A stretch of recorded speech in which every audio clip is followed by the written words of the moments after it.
All right, welcome everyone to today's episode of the Messiah Hour here on IsraelSportsNewsRadio.com. Thank you everyone for listening. If you have any questions throughout the show, you can email me at MessiahHour@gmail.com. And if there's any show topics you'd like me to cover in the future or any guests you'd like me to interview, again, send me an email to MessiahHour@gmail.com. And you, of course, can send an email to the station. That is IsraelSportsAndNewsRadio@gmail.com. We've been covering Benjamin Netanyahu's election again, so he's prime minister still. What's going to happen as a result of all the hoopla and the media coverage. And I'm online right now to discuss all that good stuff. Back to the program, Jerusalem, Jane Kiel. Jane, how you doing out there? Hi, I'm good. Thank you for having me back. Yes, our pleasure. So let's talk first. Bibi wins, and he won, I don't want to say in a landslide manner, obviously, but he won pretty impressively. It looked like the election was going to be a tie, according to some media outlets, and I had Leslie Ann Stoffel on yesterday. She thought that was a clear case of media bias from the left. I want to know what you thought about it. First of all, can I just say congratulations, Benjamin Netanyahu? Well done. I'm so happy. Yes, I know that the exit polls and everything was kind of showing that, the left side was going to win. And can I just be honest and say I didn't for a second doubt that Benjamin Netanyahu was going to win, because if the left wing would have won, it would have been a disaster for this nation. And there has been so much coming against the Prime Minister of Israel from the U.S. President and all the V-15 things that it has affected the whole exit polls and everything. And I'm just happy that Bibi won. Now, I noticed I did a little investigation, and I found out that you attended a prayer ceremony for Bibi to win. So tell us about that. That's pretty interesting. Well, it was an online event. But there is a lot of good people around the world who loves Israel and who when they think about Israel, they see this as a one-state solution. There's a lot of good people, and you know me, I'm a religious, I read the Bible, I believe that there's a covenant given to Abraham, Isaac, and Jacob, that this land belongs to the Jewish people. And there's a lot of people who has that belief. So this lady just started this prayer event, to pray that Benjamin Netanyahu would win. And yes, again, if you look at the exit polls and the way everybody was, talking about that Benjamin Netanyahu is going to lose, and he has it, and I would call it a landslide victory, like you did. He came from far behind and he just passed them all, and he had a huge win. And I think God answered prayers. It was interesting to see people around the world supporting the Prime Minister. I know Chuck Norris made a commercial asking people to vote for Bibi. I don't know if you saw that, but tell us why the people of the world would want Bibi to win, not just for Israel's sake, but it seems like Bibi's the guy that will stand up to Iran. Not a lot of leaders will, especially the leader of the United States. So was that part of the issue of people around the world, in particular, wanting to Bibi to win for security reasons against the nation of Iran?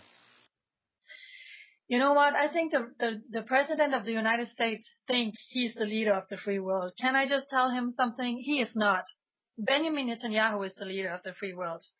And I think the reason why the Obama is coming after Bibi like this is because he's afraid of him. Because Benjamin Netanyahu is everything the President of the United States is not. He is just talking and he's not doing anything. But when Bibi speaks, he speaks, but he also walks the walk. He's the only one who is bold enough to go out and state the facts about Iran.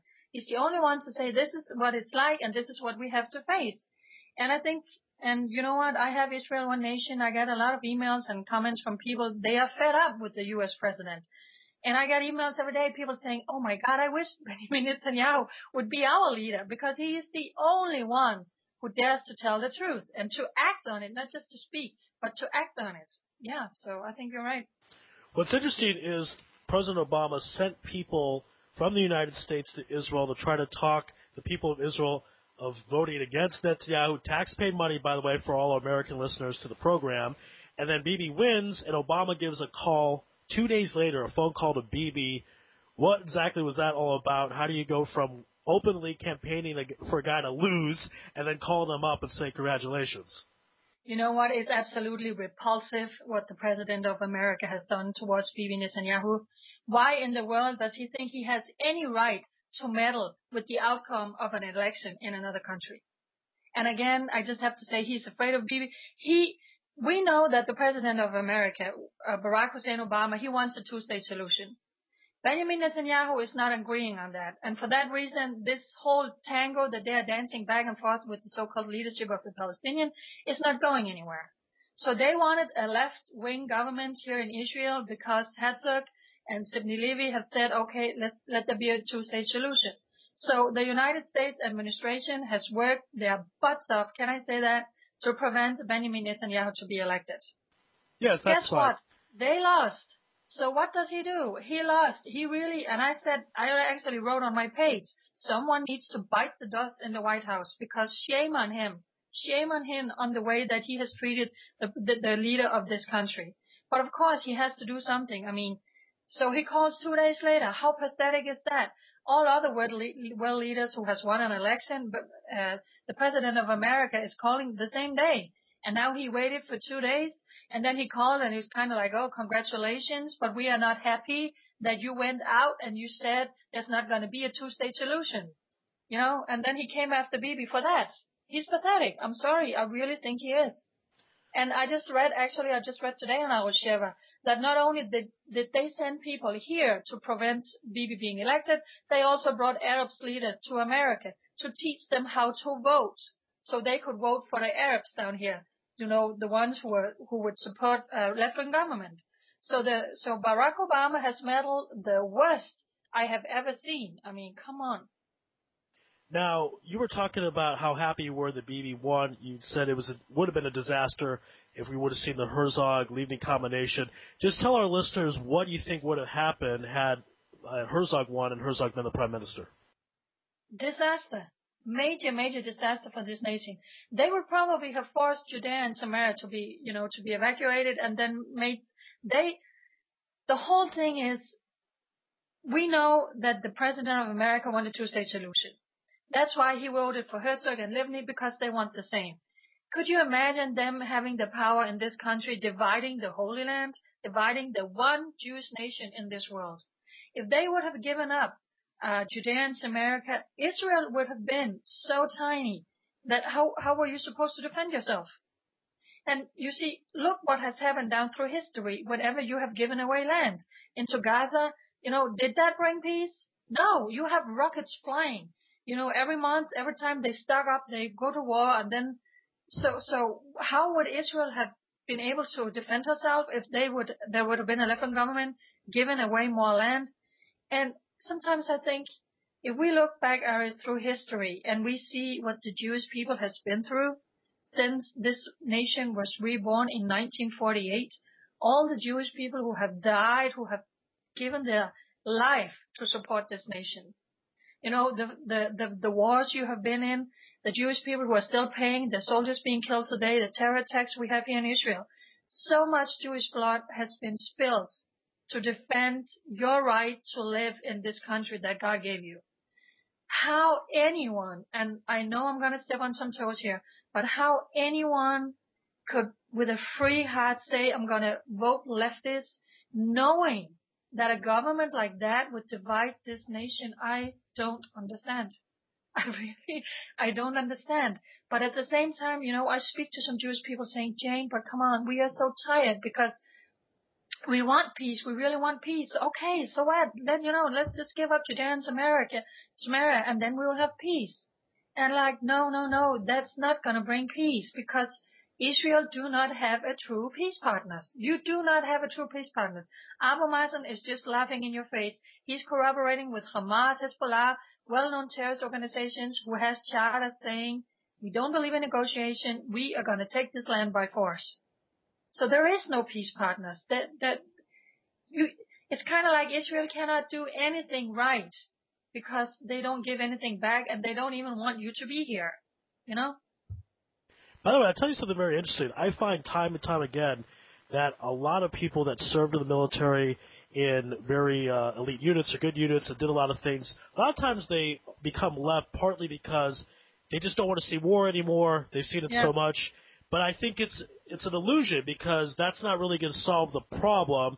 And I think they're thinking with their heart more than their mind. Can you just elaborate a little more on that concept? Yes, it's actually funny you're saying that because through a friend, I met this IDF soldier, big, muscular, big guy. And we started talking because, every time people meet me and they hear my accent, they're like, where are you from? What are you doing here? And I told him, I said, I'm here because I support you. I support your right for this nation. And he said, you know what? I applaud what you're doing, but I actually don't agree. And then he tells me how he was in Gaza last summer in the war and how horrible it was and how he lost soldier friends there. And I understand that. And then he said, to my big surprise, I nearly dropped my jaw on the floor when he said, but you know what? Let's just give the Arabs Judea and Samaria. Come on, let's just give it and we will have peace. I'm tired of this war. And I just looked at him and I was like, are you serious? And he was like, yeah, I'm serious. So of course war is horrible. War is absolutely horrible, but you have to think this through. There is not going to be peace if you give up a little. It's kind of like a salami method. You chop off a little piece, they want more. You chop off the next piece and they want more. And what's going to be left? Nothing. So it is, yes, I understand, we don't want to go into anymore. We're tired of the fighting and we're tired of all the casualties. But you have to, I know you just have to fight for this nation. You have to fight for this nation because we know you have enemies who wants to wipe you off the face of the earth. And the way things are going and the way the media is turning against you and the world is turning against you, Israel has to unite. Because when it comes down to it, you do not have any governments in the world who's going to come to your rescue. I'm sorry, but you don't. Yeah, and I understand the feeling of being tired, not necessarily from a military perspective, but Israel's a tough place to live, and sometimes you feel like, I just got to give up, but that's not going to help us. It's going to cause more problems. If we give up land, it's going to cause more problems, at least in my opinion, wherever that is worth. Again, we're speaking with Jerusalem Jane Kiel here on the Messiah Hour on Israel Sports and News Radio.com. And thank you, everyone, for listening. Of course, you can email me at messiahhour@gmail.com. Just don't spell just spell messiahhour@gmail.com. All right, Jerusalem Jane, one of the things I want to also discuss is the Prime Minister is setting up his cabinet, and I want to know, it's coalition in Israel, but for our American listeners, they get an idea what I'm talking about. I have a funny feeling, I could be wrong, but he may have learned from his first 5.5 years this time around of working with the left might not work out. He said a lot of left things, by the way, Bibi. I mean, he talked about he's given up thousands of terrorists, gave up Hebron, talked about working with me. He also talked about a two-state solution. I think he's changing his tune. Do you buy that? Do you think we'll see more of a right-wing government this time around with the second part of his prime minister leadership? Oh, I hope so. I really hope so. The thing is, Benjamin Netanyahu is a very, very smart man. He is a smart man. And to tickle the president of the United States, I think he sometimes says things, I know that Bibi have said, there was supposed to be a two-state solution, but they can't have guns and all of these things. And you know what? Bibi can say that because he knows there's never going to be a two-state solution. Because what the Arabs want, they want Jerusalem or East Jerusalem. They want Judea and Samaria. They have their demands. And there's a lot of these demands that Benjamin Netanyahu has said, that's never going to happen. We're never going to divide Jerusalem. Ever are we going to divide Jerusalem. And they want East Jerusalem. And they are not going to give up that claim. So I think Netanyahu is saying, okay, maybe there's going to be a two-state solution, but because he knows, do you follow me? He knows it's never going to be happening because the demands they want, he's not going to give into. So it is kind of like a tango, going back and forth, back and forth, back and forth. And I just really hope and pray that he's going to be bold enough to come to a decision where he's just going to state like he did in the election flat out, no, there's not going to be a two-state solution. No, we are not going to give up land that is legally ours. They have no claim. That's another thing. They have no claim for this land. If they want to live in an Arab country, go to Jordan, you are surrounded by Arab countries. If that's what you want, move. If you want to live in Israel, live in Israel, but it's just come to terms with the fact that this is a Jewish nation. If you're not happy here, move. But to think that you can steal land that you have absolutely no right to or claim to, forget it.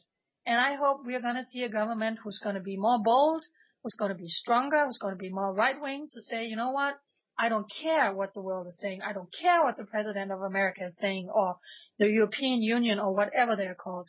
This is our nation. It will always be our nation. and we are not going to give up land no matter what you say. And that will bring enemies. We know that. We are already seeing that. But the Prime Minister of this nation stood in the U.S. Congress and he said, very smart, even if Israel will stand alone, Israel will stand. And maybe that's what we're going to come to. But Israel will stand with the help of God. Yeah, he was very clear about that in the speech to the Congress. He said if he was not going to get support from the United States or any countries, he would still go after Iran and try to dismantle any nuclear capabilities that they have. So hopefully he'll be a man of his word and get and you know what?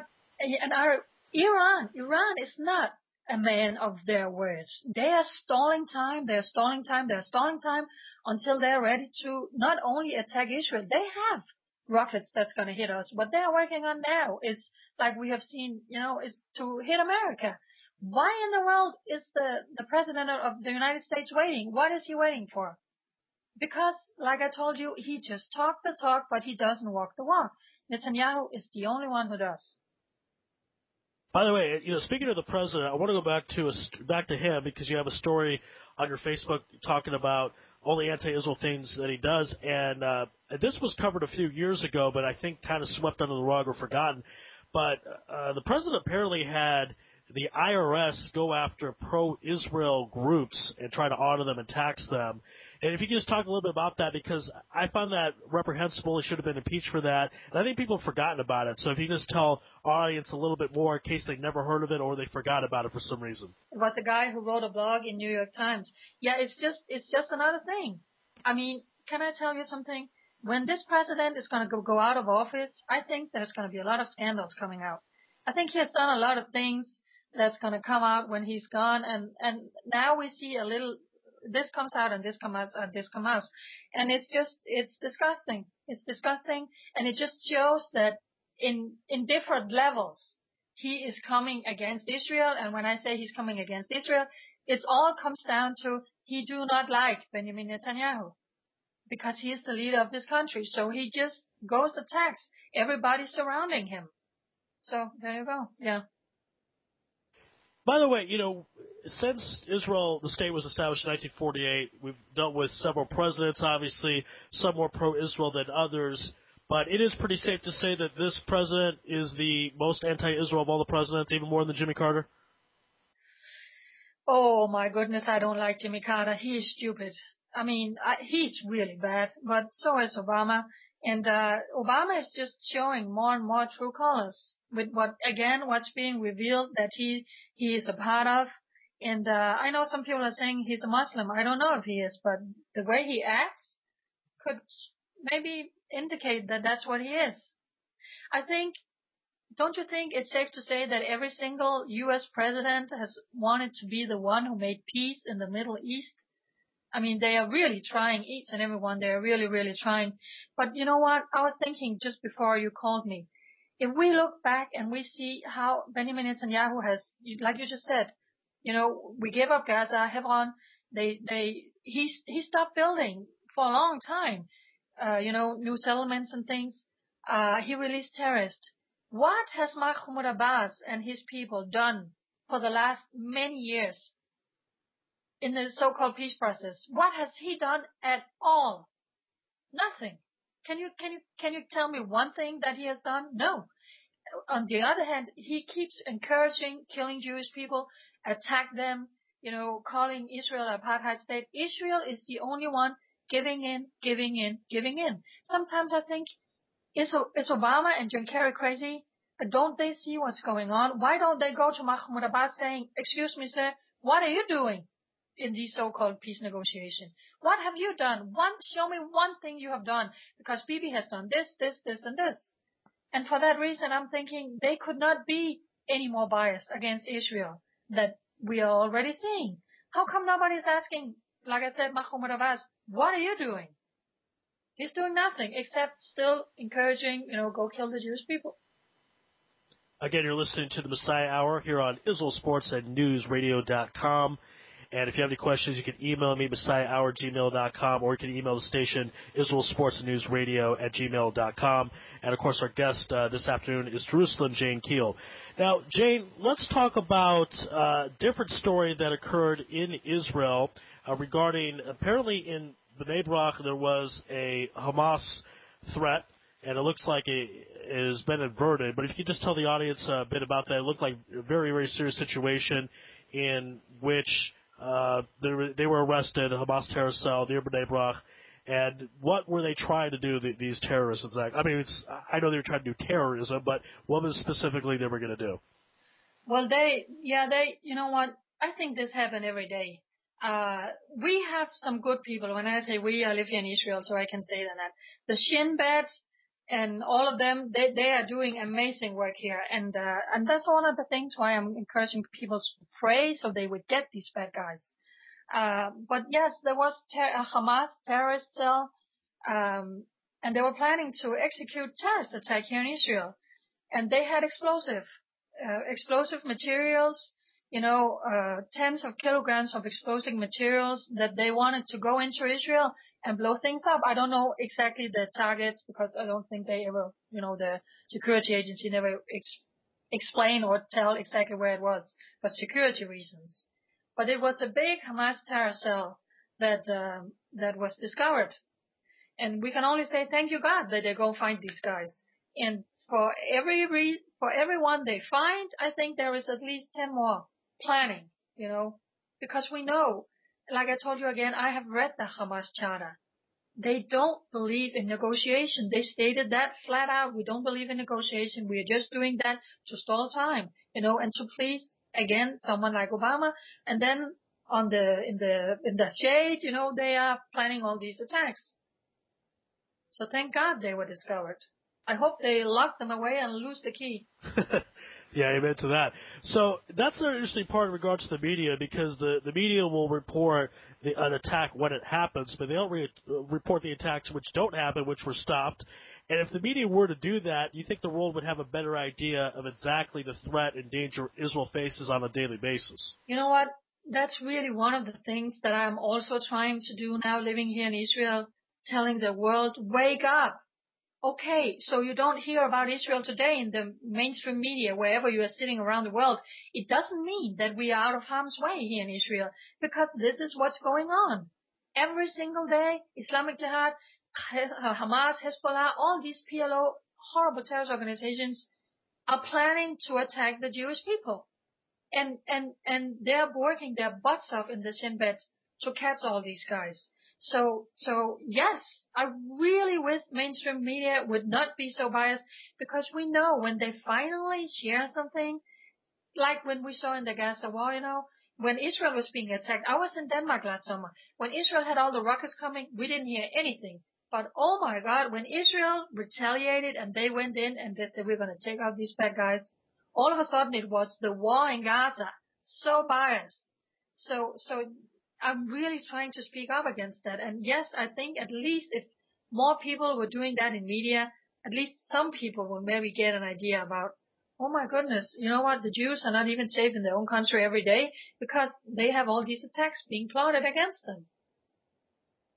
Yeah, it's a pretty scary situation, and I don't know if people really know. I know they don't know what's going on because the media is reported. That's part of the reason we're reported here on this show, and I'm happy that Jerusalem Jane was able to talk about that.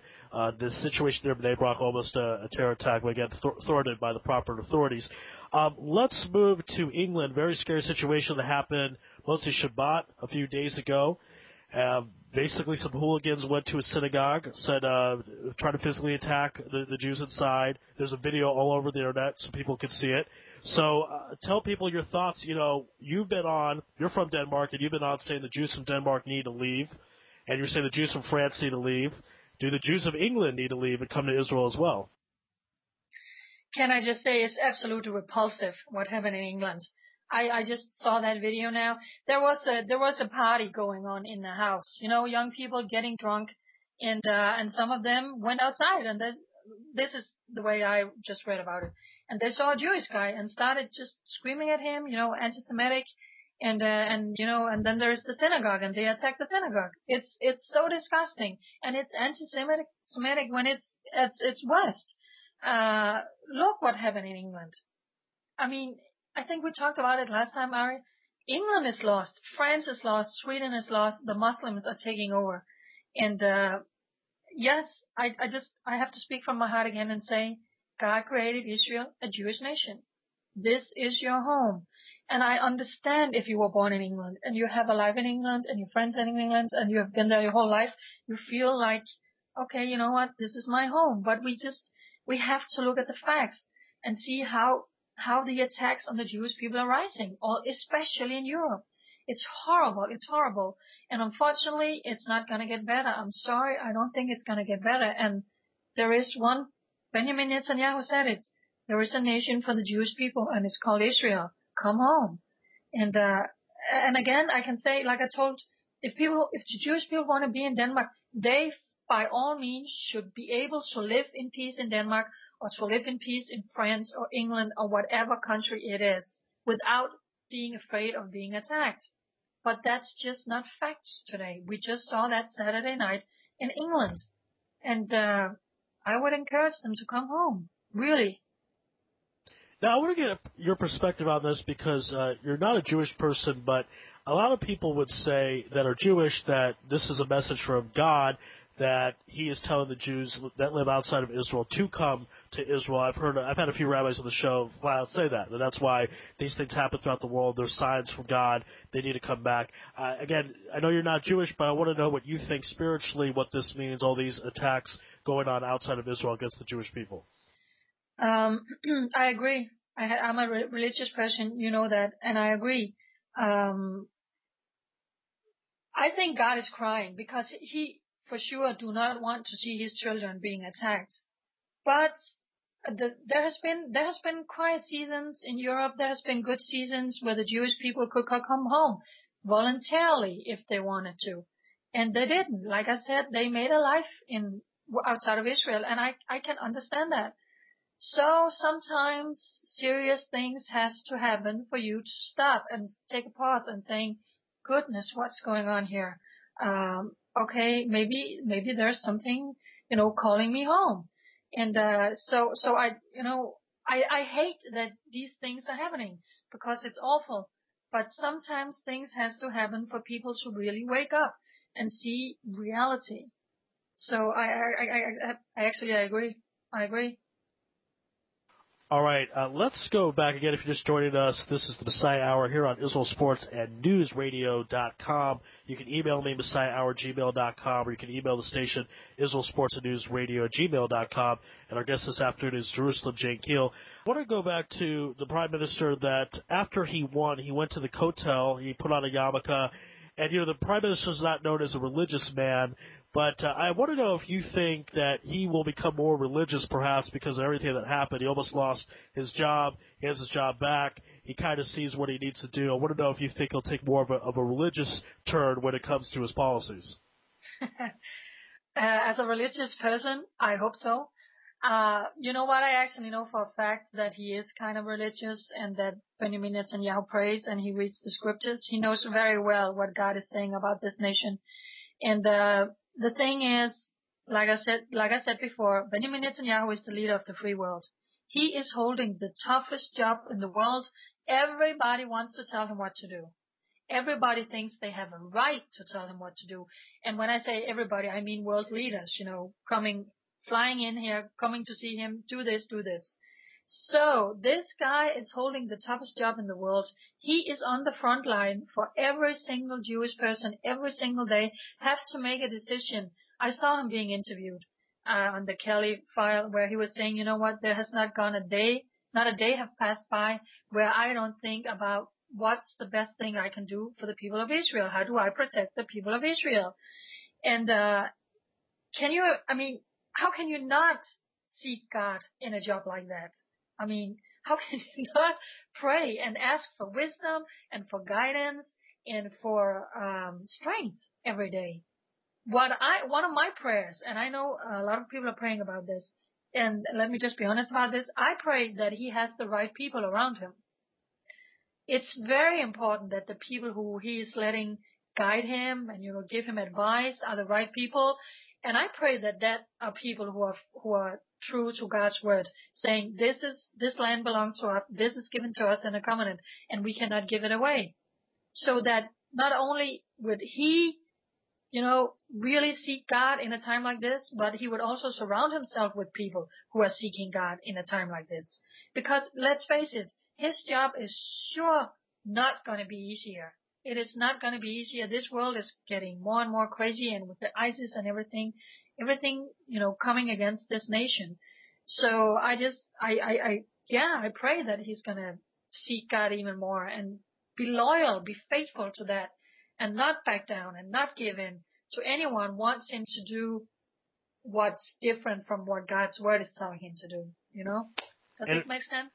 Well, for sure. It was interesting. Before the Prime Minister went to the United States to give a speech to the Congress, he was at the Kotel, and me and a friend of mine, Benjamin Netanyahu, has been on this program. We were at the Kotel about the same time. We had to wait until the Prime Minister left, obviously, for security reasons, but it was a nice thing to see. And I know he went back there after he won the election. This is your history, Ari. Yes. We know what that place represents. And I think he's sending a very strong message and a very strong signal by going there before and after. I think it shows a man of faith. Don't you think? Going there, I don't think it's just for show. I think he knows. I think it's a message from him, and I like it. I hope so. I hope it's not for show. Only he knows for sure. Him and God know for sure if it's sincere or not. But I did appreciate that he went, especially after he won the election, because a lot of politicians do things before the election. Once they win, you don't see them do those type of public things to show gratitude, etc. But he did. I appreciate that. And you know what? Even if he wanted to, could he have snuck in, put on a wig and some? I mean, if the Prime Minister wants to go to the wall to say, thank you, God, for giving me this victory, thank you, God, for giving me another term as Prime Minister, he can't do that anonymous. It's always a big thing. So maybe he didn't even want to make a statement. He just wanted to go to say, thank you, God, for another win, Plus, even legally, I don't think he could for security reasons. I mean, if he, if he would go there and something would happen, God forbid, he would get in a lot of trouble with a lot of people. Yeah. So whenever he goes anywhere, it's a big thing. He can't do anything, anonymous. Yeah, I mean, they say, a king is the ultimate servant because the king has less freedoms than you think because since he's responsible for a lot of people. And, me or you could walk outside and go to a local supermarket, but Bibi can't without making phone calls first saying he needs security to go there. So he's less free than both of us, and but he has responsibilities, and that's what he has to do. Now, I want to talk about something you wrote on your Facebook that when he gave a speech winning the election, he thanked his wife Sarah a lot. I wonder if you thought that was sincere or that was a political ploy.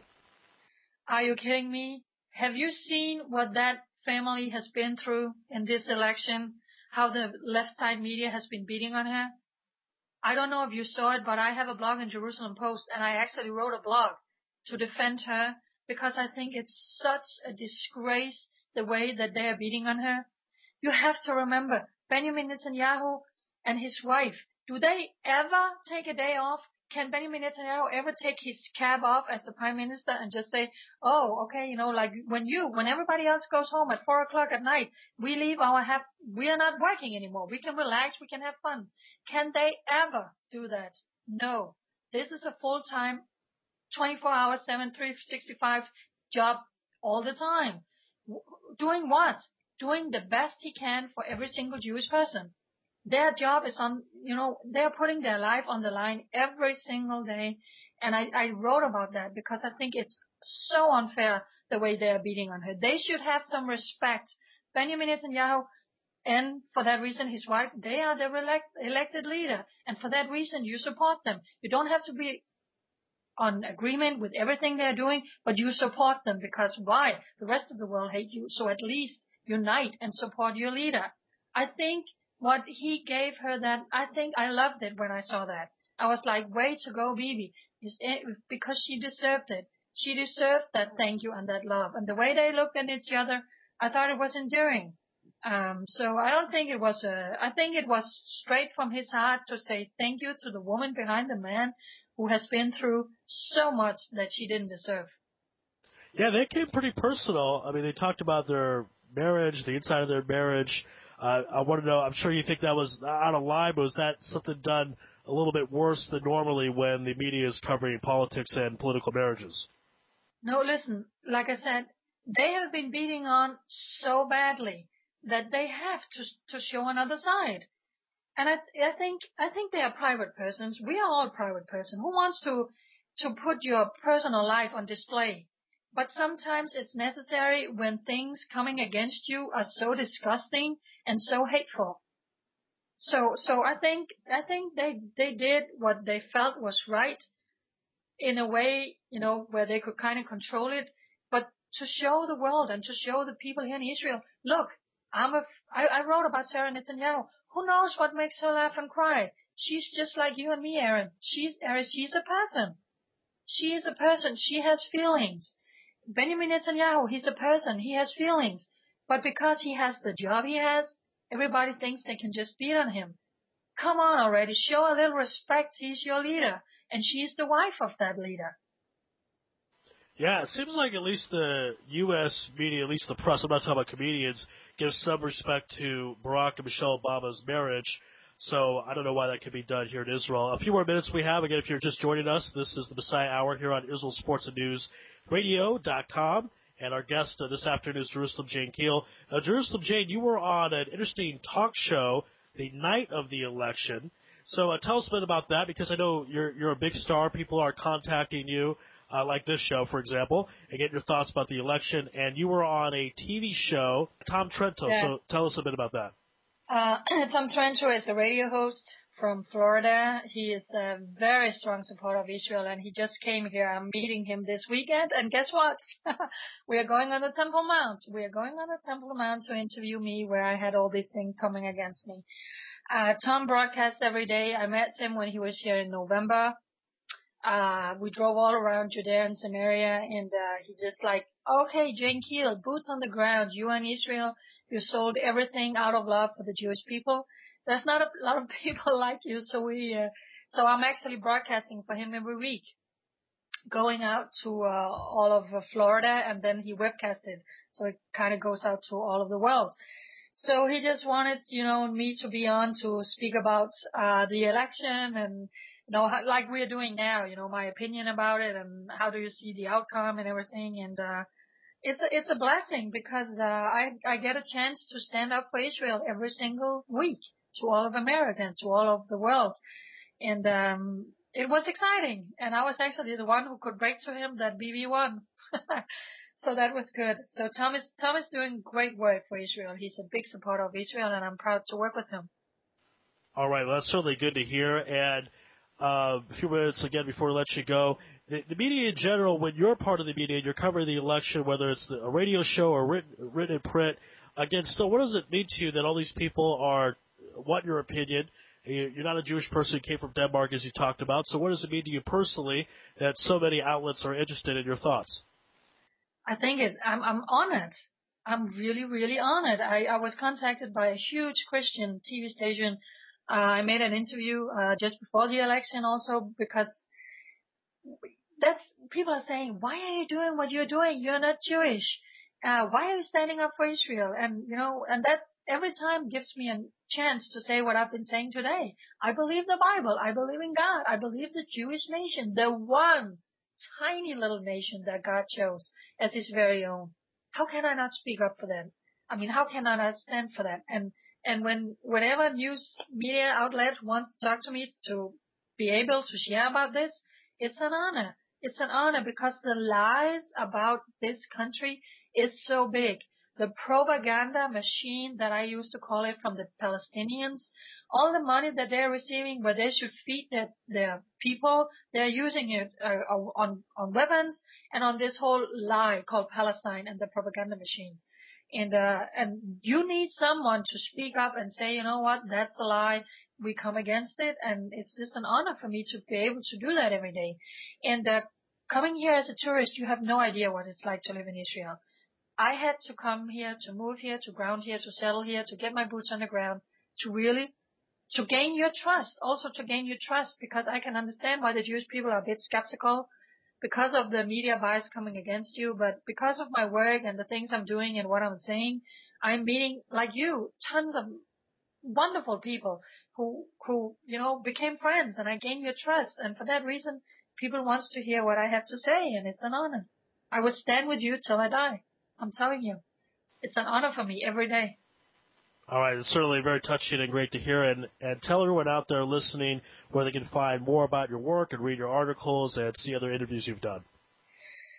I have a page on Facebook. That's what started this whole thing. In 2011, I made a page on Facebook called Israel One Nation. I made that because Mahmoud Abbas decided to go in front of the United Nations saying, I want Palestine recognized as a nation.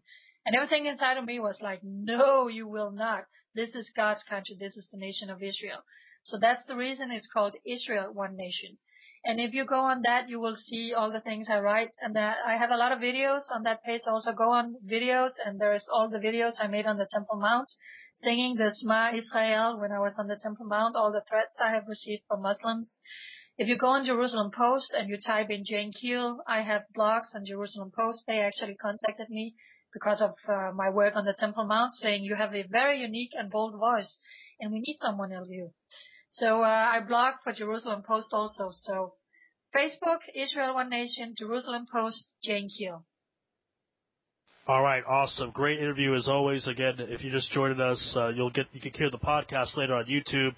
Go to YouTube and type in Messiah Hour with Ari Lewis, and you can check out this program and other programs I've done. Tell everyone about it because it'll raise the YouTube search of my show to a higher level. More people find out the show. And, of course, this episode is the Messiah Hour on IsraelSportsAndNewsRadio.com. If you have any questions, comments, concerns, or complaints, because it is a Jewish country after all, email me at MessiahHour@gmail.com, or you can email the station IsraelSportsAndNewsRadio@gmail.com. Our guest this afternoon has been Jerusalem Jane Kiel of Israel One Nation. Jane, thank you so much for being on the show. Great job as always. Thank you for having me. It's my honor.